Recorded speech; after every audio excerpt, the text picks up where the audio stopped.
Welcome to Self-Determination Module 3. In this module, we're going to discuss the following topics. We're going to talk about self-advocacy, decision-making, and problem-solving. So self-advocacy, whose life is it anyway? We, of course, want what's best for our students. There's no disagreement there, but we have to remember that it is their life, and we have to take into account what do they want to do with their life? Where do they want to go? How do they want to spend their adult life? Because it is their life. We also want to remember that I'm not a case and I don't want to be managed. Think about the youth credo that hopefully you did watch in Module 1. Think about those young adults and what they were saying, how they were expressing themselves. They don't want you to do things for them. They want to assist you, or they want us to assist them when asked, but they don't want us to do it.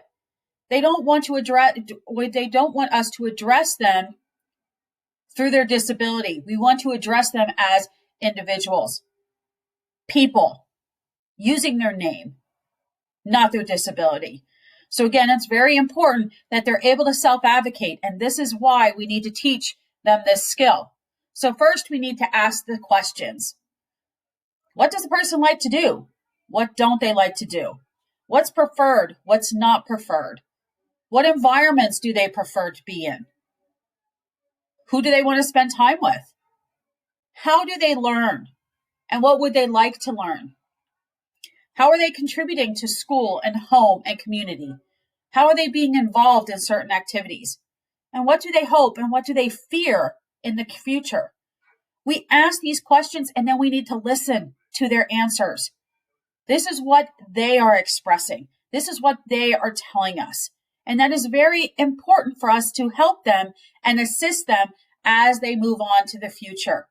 Again, telling us what they prefer, what they don't like, what are they afraid of.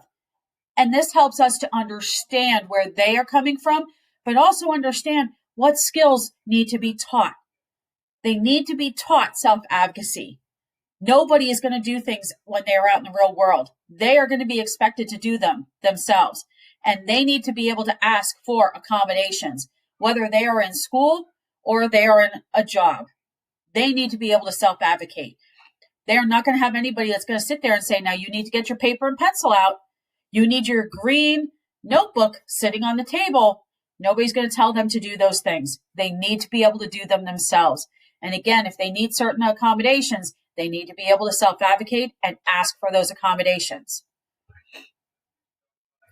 Do we have to make accommodations for communication? Of course we do. Everybody communicates in a different way, and for some of our students, they might use one of these forms. PECS, Picture Exchange Communication System. Maybe they're using pictures. Are they using the assistance of a friend or another staff member? Can they answer yes, no questions? Are they using some type of nonverbal communication, such as sign language? Are they able to determine or demonstrate their preferences and make choices? Again, that is huge. If they have a different way of communicating, we need to be obligating and making sure that we're making those accommodations so they can communicate in the method that works for them. So knowing all of these things, now we move into informed decision making. Why is this so important? Because it directly relates to success in all environments. We all have choices. We all need to make decisions. And we have to use the information we have to make those decisions. So how do we teach decision making? By explicit instruction and guided practice. I do, we do, you do. Again, explicit instruction. We need to make sure that we're using that I do, we do, you do format. We might have to use visual strategies, checklists, picture schedules. We look at their daily routines. Maybe we have to make some decisions and make it into a written assignment. Again, what do we need to do and how are we going to teach it? And then we decide how are we going to make these and infuse this together in our daily routine and academic assignments. You can always ask for tax support if needed, but we want to make sure that decision-making falls within their day, somewhere where they get the guided practice they need to make informed decisions. and this has to be explicitly taught. So as an adult, we have a days, weeks, months, years full of daily choices and major decisions. So are students learning needed skills? Are they getting the instruction they need? We make choices every day, and we have to be very flexible sometimes depending on the situation. We have problems, we have situations that arise, and we need to be flexible. We need to be able to make choices and do those choices on our own. So, do we have to teach them how to use a visual to help them make those informed decisions? And making sure those opportunities for choice making increases by motivation, the quality of life, and behavioral momentum. Again, making those choices is a lifelong skill, and we have to be able to teach them that skill set. So when we're talking about the concepts of self-determination, we have to look at setting goals. That is the overarching. We need to set a goal. What do we want out of our life? Where are we going? Then we have to develop a plan.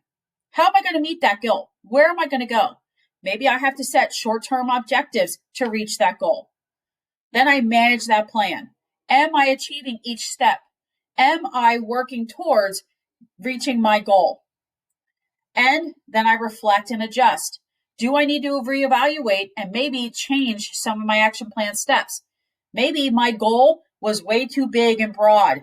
Do I have to make my goal smaller and more specific? And then I start the process all over again. But this is a nice graphic to share with your kiddos because, again, it shows them how and what steps I need to do when I'm talking about self-determination. Now we go into problem solving. Problem solving is a lifelong skill.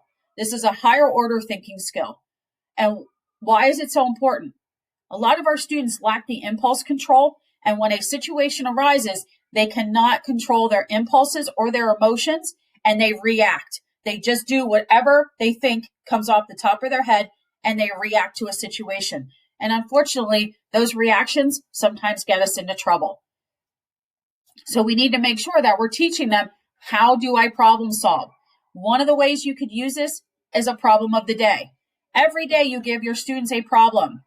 Then you give them an action plan or a chart. And here are some of the pieces of that chart. Identify the problem. I list all possible solutions, maybe 2 or 3. What are the pros and cons to each solution? And then I pick one, I try it, and then I evaluate the results. Did it work for me? Did it not work for me?